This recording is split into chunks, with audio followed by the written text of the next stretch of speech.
a lot of the young voters believe that Peter Obi for them is a representation of the new model of leadership.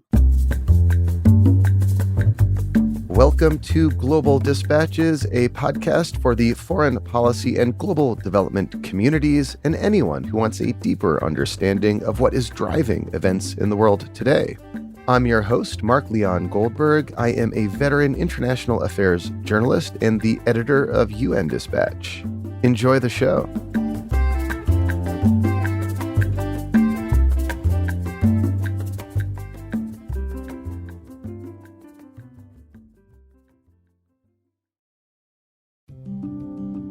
On February 25th, Nigeria will hold federal elections. Nigeria is the largest democracy in Africa and one of the largest multiparty democracies in the world. Since Nigeria's transition from military to civilian rule in 1999, presidential elections have been competitive, with the outcome respected by the losing candidate even when the incumbent president lost. The current incumbent, Muhammadu Buhari, is respecting term limits and stepping aside, leaving an open field. In recent history, Nigerian politics has been dominated by two parties. But with about 1 month to go before elections, there is a surprising third-party candidate, Peter Obi, who is leading in the polls. As my guest, Cynthia Mbamalu, explains, Obi's strong showing so far is a consequence of the growing relevance of young voters. Cynthia Mbamalu is director of programs at Yiaga Africa, a civil society organization that works to promote democracy in Africa. In our conversation, she explains how and why young people in Nigeria may determine the outcome of these consequential elections. We kick off discussing the major candidates before having an in-depth conversation about the youth vote, including how a protest movement against police brutality inspired a youth political awakening. The 2023 Nigeria elections are arguably the most consequential global elections happening this year, and this conversation will give you the context you need to understand the elections as they unfold in February.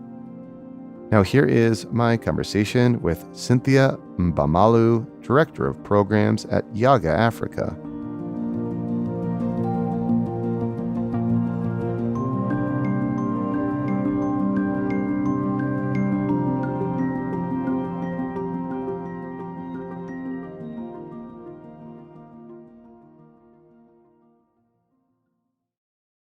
Before we discuss the somewhat surprising candidacy of the third-party candidate, Peter Obi, I'd love to have for you to introduce to listeners the two other main contenders who are the more conventional candidates. Let's start with Bola Tinubu, who I take it is something of the anointed successor of the current president, Muhammadu Buhari, and his ruling All Progressives Congress Party, the APC party.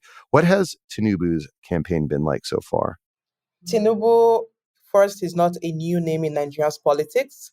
He's been quite active in our politics, and he was a one-time governor of Lagos State. So Lagos State is in southwest Nigeria. It's known as a hub of entertainment in Nigeria, as you'd have it. So Tinubu has his movement. They are called the Batified because his name is Bola Ahmed Tinubu, so BAT, and you have Batified, would have that. But he's always had an interest in running for the presidency. He's beyond just being a one-time governor in Nigeria.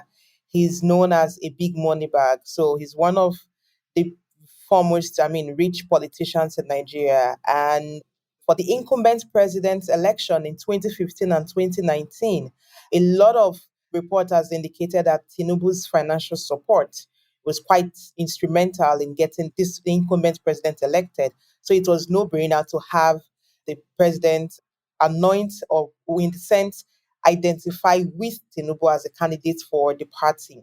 His campaign has been ongoing, at least across different parts of the country.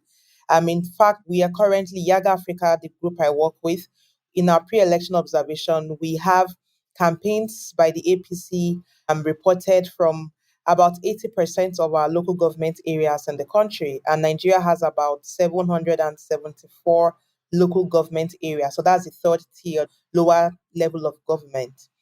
I mean, the APC is the ruling party, so it's not surprising that Tinubu has some level of followership and for some reason has the resources to lead campaigns across different parts of the country. Yeah, he's a wealthy, well-known politician that Yes. has the power of incumbency in the sense Yeah. that his ruling party is the one currently controlling the reins of government.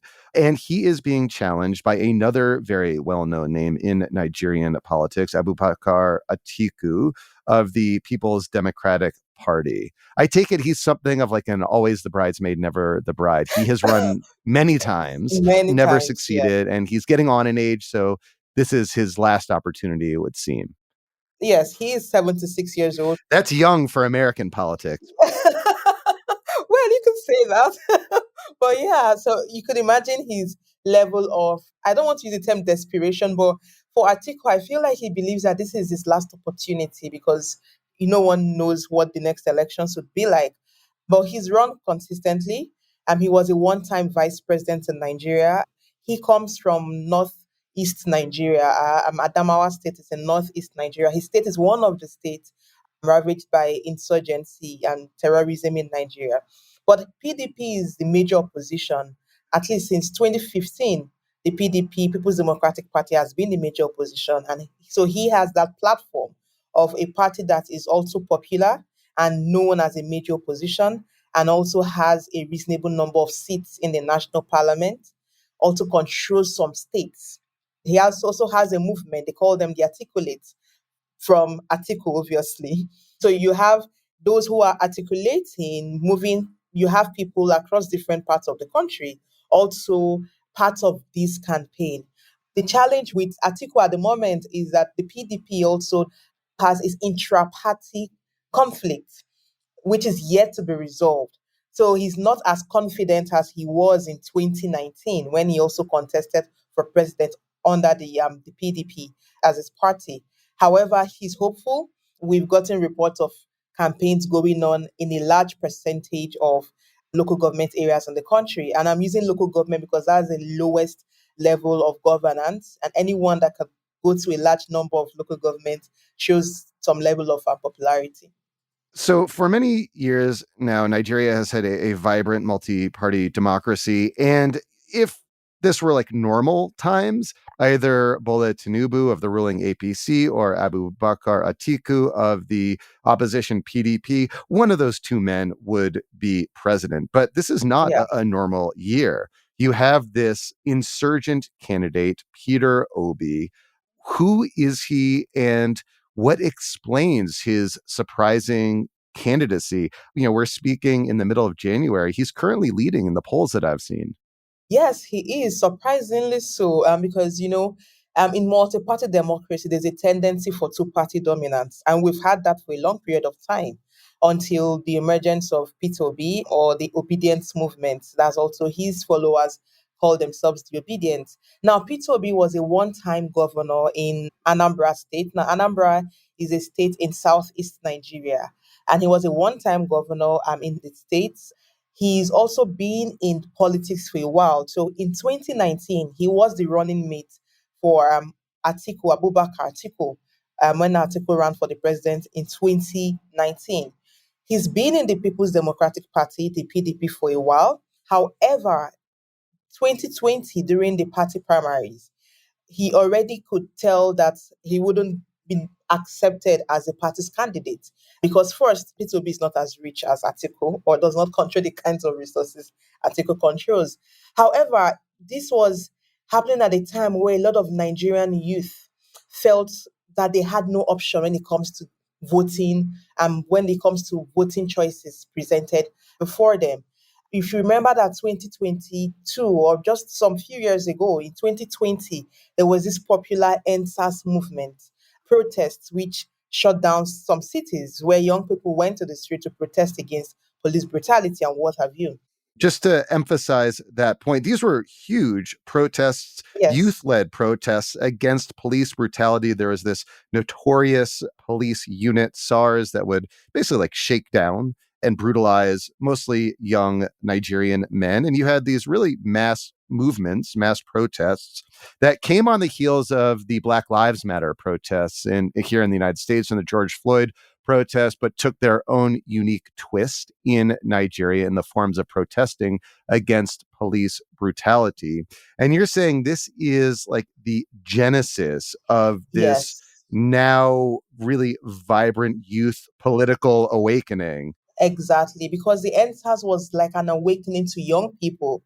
We had major cities in the country shut down literally by these young protesters on the street for 2 weeks until, the government, state securities was deployed to dispel the protesters. But it inspired young people to get interested in the elections. So what we saw post the protest was a high increase in youth registration as voters. So you had a high number of first time voters registering to vote.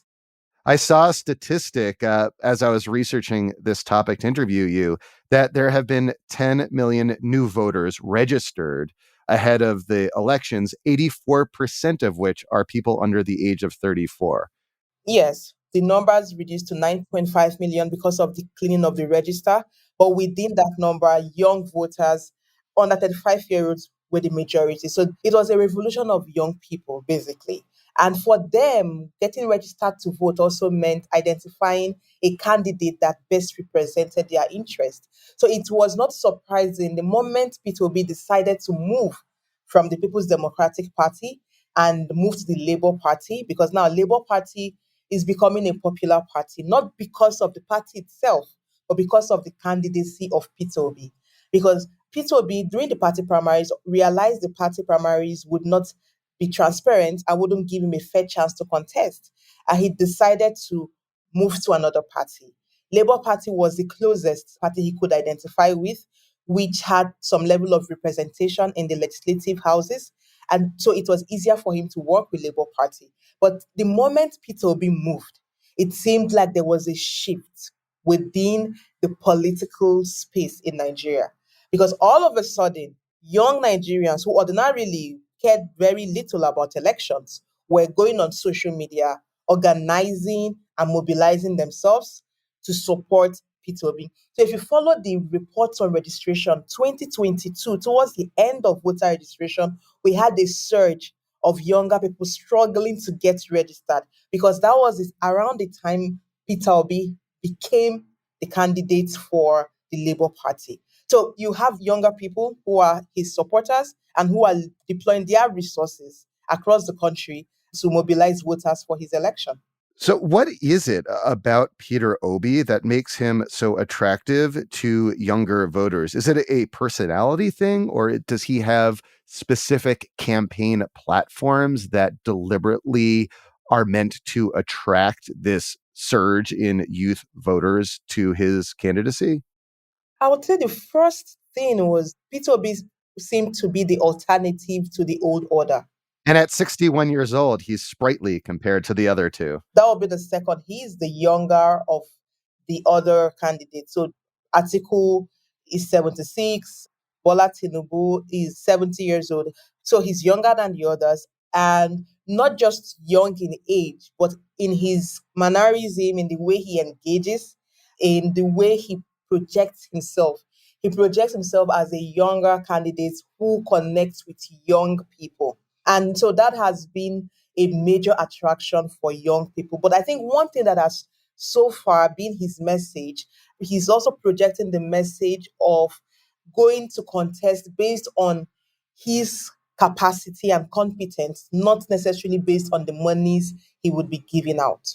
And this is key for our elections because elections in Nigeria is largely determined by the highest bidder in most cases. And for younger people, and this is not just in, I think, a lot of countries, you have younger voters questioning the whole idea of democracy and majority votes. If money is the major determinant, then can you really say is a fair play? So it seemed like Peter Obi just came with an alternative of, I want you to vote for me because of who I am and because of what I can deliver on, not because of how much money I have or how much money I can give to you. So that message has so far resonated with young people. And I'm in a country with high rates of corruption. You see, his message is also around I would fight corruption and I would listen and learn from you. That's speaking to young people. And I think that has been the exciting thing about him for young voters. For a lot of young voters, if you go on social media to follow the conversation, I'm not saying we don't have young people supporting the other candidates, but honestly, the obedience movement is driven by majority youth. And you see the conversations on social media. A lot of the young voters believe that Peter will be for them, it's a representation of the new model of leadership, something that they can connect with, someone they can hold accountable for his actions, and not someone who is so far away from them. Unlike the popular names, Atiku has been here for a long while, and Tinubu has been here for a long while, and both of them are reasonably powerful as politicians. It sounds like, as you're describing it to me, that Obi's messaging has been very, very resonant among young voters. He hasn't necessarily put out a list of specific policies that are enticing to young voters, but rather it's his whole persona, his whole messaging, his whole campaign strategy is around presenting this alternative. Yeah, so he has his manifesto, right? But the other parties also have their manifestos. Just listening to him speak, I actually do believe that there's a lot of work that's still required for better appreciation of the issues highlighted in his manifesto. So if we talk around manifesto, the three parties have presented their manifesto and their policy direction or policy ideas for the elections. And I do not think it's necessarily about the policies they are projecting, because a lot of the conversation is about the personality of Peter Obi and his messaging, rather than on, okay, what if you ask most of the obedience, what is Peter Obi's policy on education, for instance, or what is his policy on health? A lot of them are yet to articulate or understand what is articulated in his manifesto. So there's a lot around his personality and the messaging of it's time for an alternative, it's time for politics around individuals with capacity and with integrity as he projects himself. Which I mean, like I said, he's leading in the polls.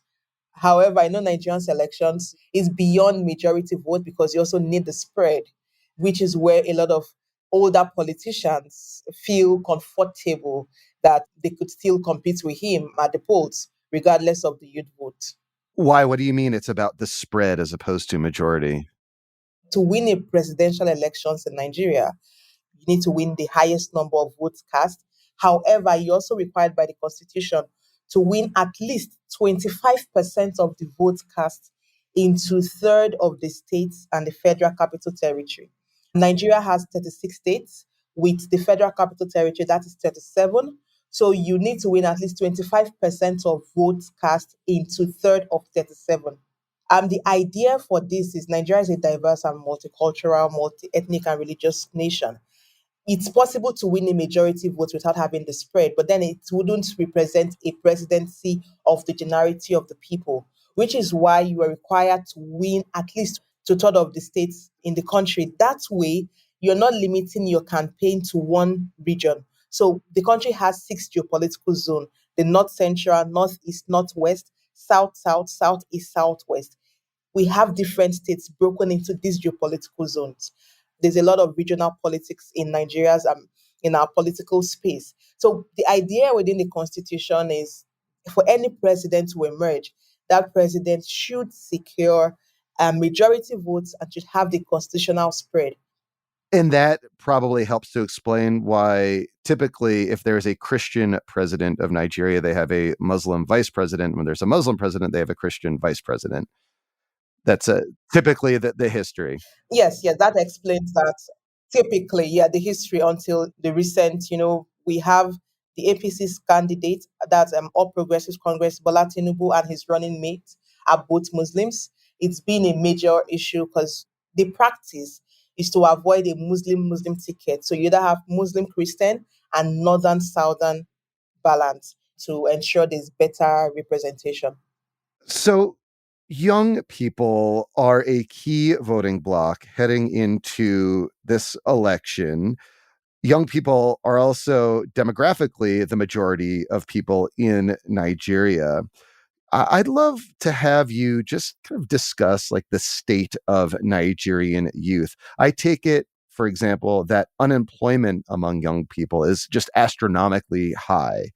What are the challenges facing young people right now, and how might those challenges manifest themselves in young people's voting preferences ahead of these elections?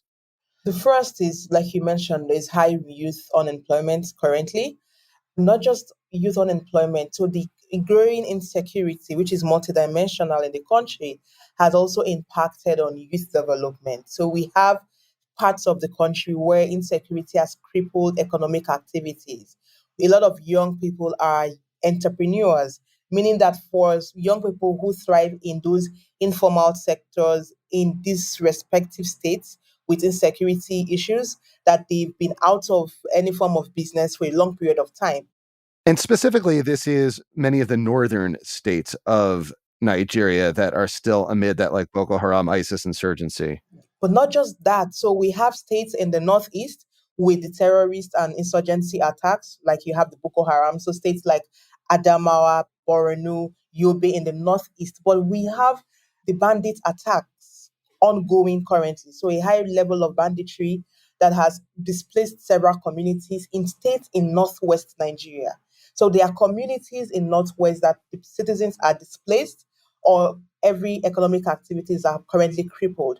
But it's beyond just the north, northwest. In north central, we also have the header farmer clash conflict that we've had for a period of time now. But in addition to that, is also bandits. So the bandits have, for some reason, moved from the northwest to the north central. Now, in the southern part of the country, the southeast currently, we have communities in states like Imo, Anambra. These are states in southeast Nigeria, which is the region P2B comes from, where there's been a prolonged agitation for secession by the Independent People of Biafra movement, the IPOB.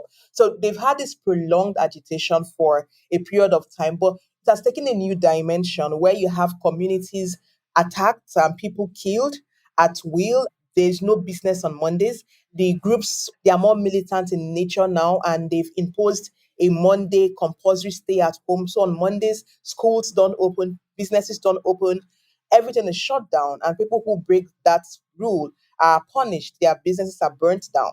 Now, so this is the current insecurity that we have in the southeast part of Nigeria. So beyond that, you have the issues of unknown assailants who just go to communities, murder people, and catch away with their property. So we are going to the next election with multidimensional levels of insecurity, and all of this have impacted youth development. A lot of young businesses had to shut down, and you've had more increase in migration, people moving within states, but also immigration. You have this challenge, and a lot of young people believe that if you address issues of insecurity, then they have more confidence to build their businesses and grow.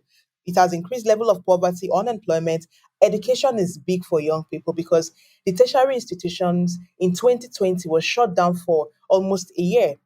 The schools were on strike, and a lot of students were out of school. In fact, they had different levels of strike. There was in 2020, 2021, and then recent 2022. So they've lost over one academic session. The strikes got called off last 2022 by the third quarter of 2022. So you could imagine a lot of students also frustrated with the state of education in the country, especially the public education. So for young people, there are several issues that would influence the way they vote in these elections.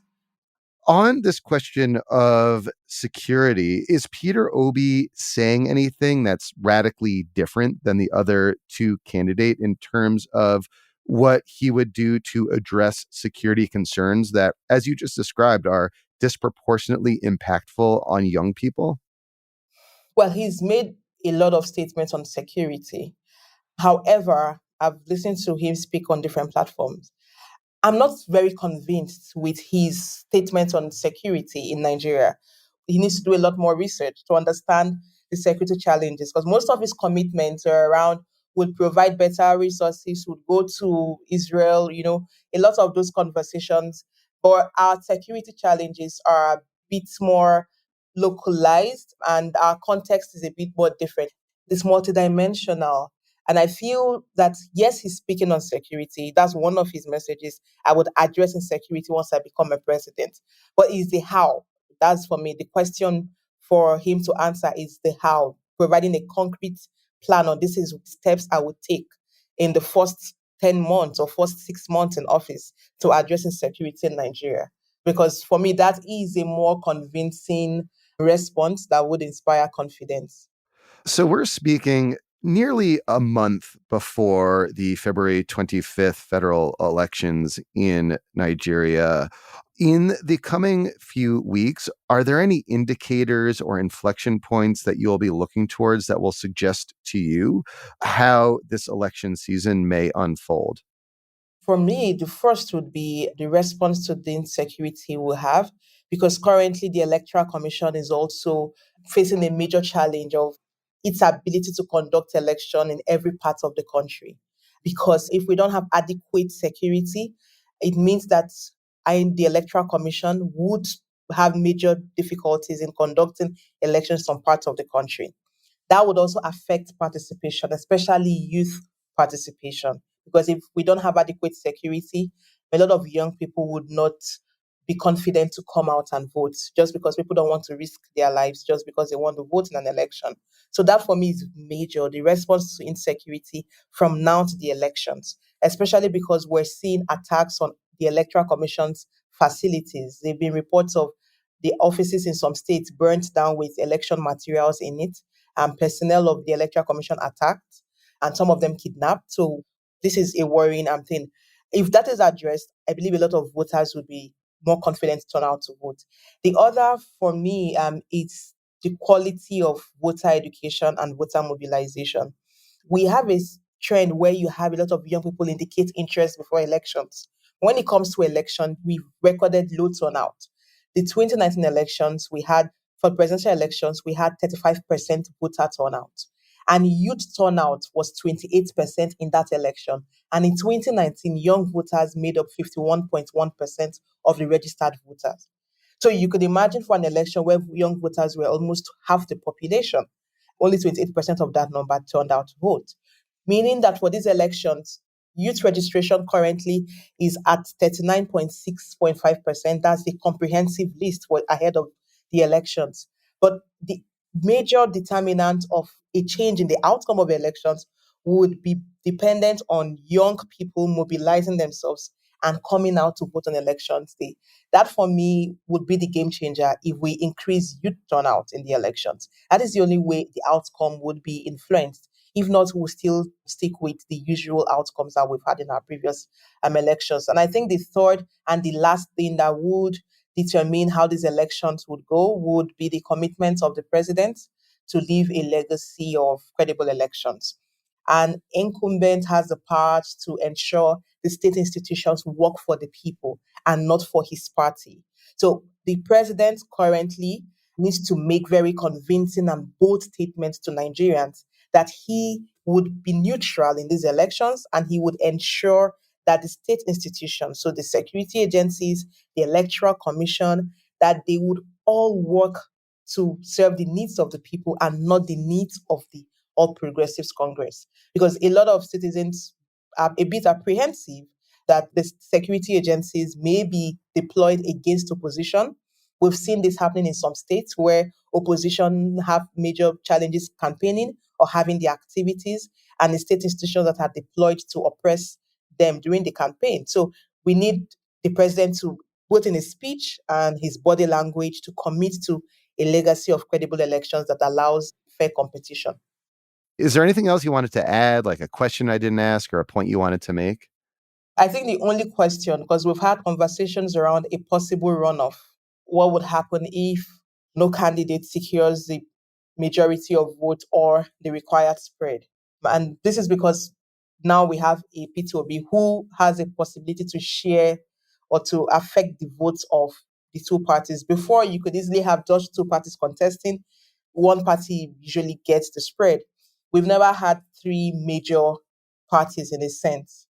And a lot of us, we've gone back to our constitution to read back to understand the provisions on runoff, because this could be a likelihood in these elections. There's a likelihood that the insecurity in some parts of the country, elections may not hold in some communities, meaning that the parties will be contesting for a smaller geographical spread and votes. Some of these dynamics, there's a likelihood no party would, on first ballot, win the required 25% of votes into third majority, which would mean a runoff. Well, Cynthia, thank you so much for your time. This was really helpful. Thank you.